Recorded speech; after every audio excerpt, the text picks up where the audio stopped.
Biz Xəzənlə 3 ildir birgə hazırlaşırıq. 9, 10, 11-ci sinifləri hazırlaşmışıq. Buraxılışdan Azərbaycan dili balı 93,3-dür.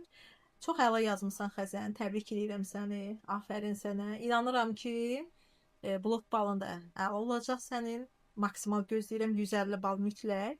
Azərbaycan dili çətin olmağına rəğmən sən əla yazmısan. Yoldaşların, yəni 10-cu siniflərə tövsiyən nədir ki, növbəti tədris ili Azərbaycan dilini belə yüksək nəticə göstərsinlər? Əvvəlcə müəllim əzmli, iradəli, məsuliyyətli olmaq lazımdır. Sadəcə məktəbdə, hazırlıqda dərslərlə kifayətlənməməli, həm də ki, öz üzərimizdə işləməliyik, testlər işləməliyik. Sınaqlardan etdiyimiz səhvləri mən səhv etdim, bacara bilməyəcəm deyil də, mən bunu düzəldəcəm və həqiqətən bacaracam demək lazımdır. Təbii ki, abituriyentin əməyi ilə birlikdə müəllimin də əməyi çox böyükdür. Eyni şəkildə sizin kimi. Çox sağ ol canım mənim. Daxili sınaqlarınız kömək oldu. Oradakı səhvlərimizə diqqətlə baxdığımız üçün bu bizə buraxılış imtahanında çox köməklik elədi. Diqqətli olmaq, səhvlərimizə baxmaq, özümüzə inam çox önəmlidir. Eyni zamanda imtahan prosesində də soyuqqanlı olmaq lazımdır, həyəcanlanmamaq lazımdır. Və mən bunu bacaracam, özümə inanıram sözlərlə də özümüzə təsəlli verir, motivasiya verməliyik. Aha. Çox sağ ol Xəzən. Əvvəlcə mən sınaqlarda da, daxili sınaqlarda da, elə imtahanda da qrammatikadan başladım.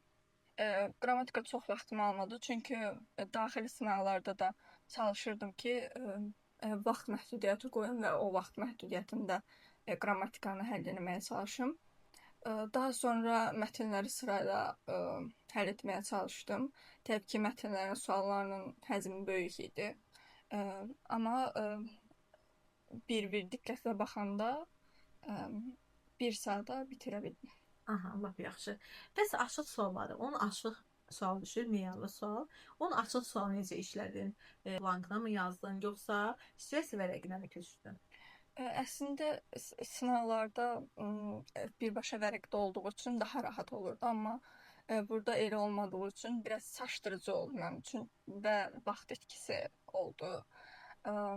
Amma kiçik qeydlərlə, sualların üzərində qeydlərlə və ya mətnin içərisində işarə qoymaqla həll edə bildim.